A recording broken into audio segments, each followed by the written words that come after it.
தேங்காய் பருப்பு எப்படி செய்யுதுன்னு பார்க்கலாம். கடாய் வச்சுருக்கோம். கடாயை வச்சுட்டு கடாய் சூடாயிட்டோம். கொஞ்சமாக தேவையான அளவு எண்ணெய் ஊற்றிக்கலாம். எண்ணெய் நல்லா காயிட்டோன்னு சொல்லிட்டு தேங்காய் அரைச்சி ஒரு மூடி ஃபுல்லாக தேங்காய் அரைச்சி வச்சுருக்கேன் மிக்சியில் போட்டு. அதை அதில் போட்டுடலாம்.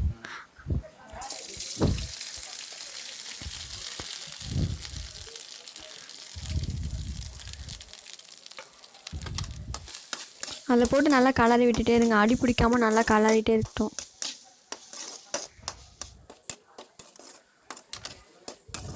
அது லேசாக ப்ரௌன் கலர் வர வரையும் நல்லா கலருங்க. கலரிட்டு தனியாக ஒரு சின்ன பிளேட் எடுத்து அதில் கொஞ்சம் ஆயில் ஊற்றி பிளேட் ஃபுல்லாக தடவி வச்சுருவோம். ஏன்னா தேங்காய் பருப்பு ரெடி ஆனதுக்கப்புறம் இது இந்த பிளேட்டில் அப்ளை பண்ணி ஃபீஸ் பண்ணிக்கலாம். அதனால் இப்போது இங்கே பாருங்கள், அடி பிடிக்காமல் நல்லா கலரி எடுத்துருங்க.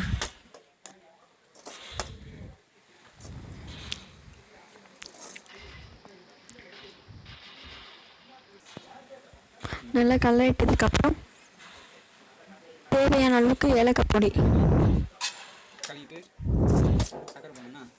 நான் ஒரு 2 ஏலக்காவை தூள் பண்ணி அது கூட கொஞ்சம் சர்க்கரை போட்டு தூள் பண்ணி போட்டேன். இப்போ சர்க்கரை பத்தாதுல, அதனால தேவையான அளவு சர்க்கரை போடுறேன்.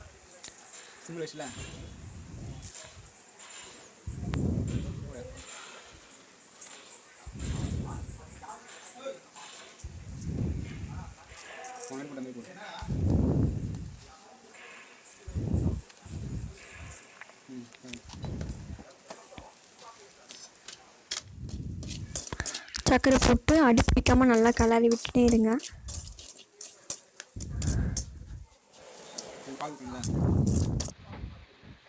நல்லா கலர் வச்சு பாருங்கள். பார்க்கவே அந்த தண்ணிலாம் சர்க்கரையோட ஜீரெல்லாம் ஊறி சுத்தாயிடுச்சு. இப்போ கொஞ்சமாக ஒரு டம்ளரில் 1/4 பால் ஊற்றிக்கலாம்.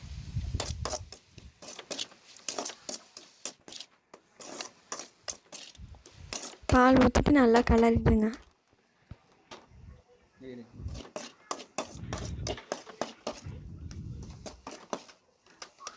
நல்லா கலரிட்டு பாருங்கள், அந்த நம்ம ஷேப் பிடிக்கிற அளவுக்கு அது நல்லா ஒரு அப்படியே கட்டியாக சூப்பராக வந்துச்சு பாருங்கள்.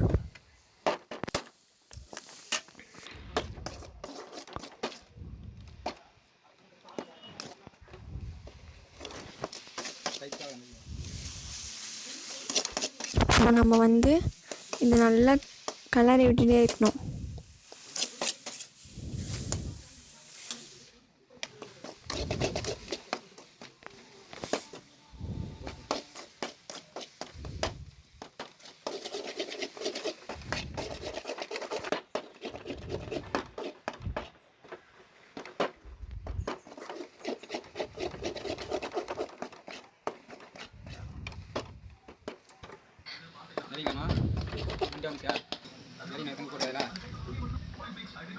இப்போ நல்லா கலர் வச்சு நம்ம ஃபஸ்ட்டு இதை அப்படியே சூட்லேயே போட்டணும். அந்த பிளேட்டில் நம்ம எண்ணெய் தடவி வச்சுருக்க பிளேட்டில் சூட்லேயே போட்டுடலாம்.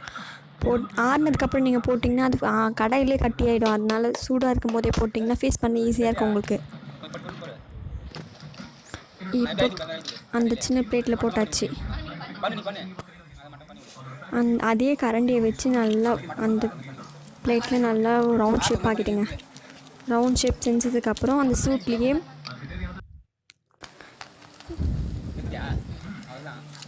பாருங்கள் எவ்வளோ அழகாக ரவுண்ட் ஷேப் போட்டாச்சு.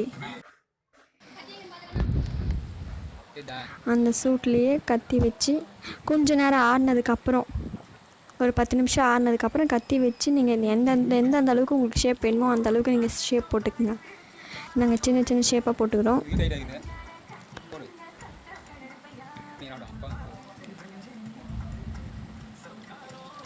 பாருங்கள், சின்ன சின்னதாக போட்டு மறுபடியும் இன்னொரு பீஸ் போடுறோம்.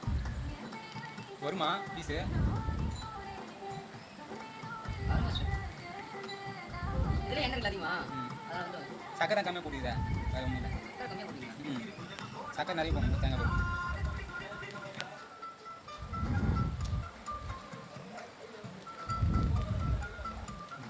இந்த கோபாலுக்கு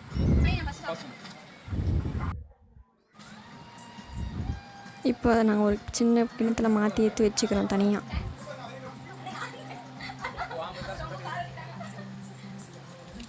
அவ்வளோதான். இதுவே சூப்பராக சுவையாக தேங்காய் பர்பி ரெடி ஆயிடுச்சு. Thank you friends.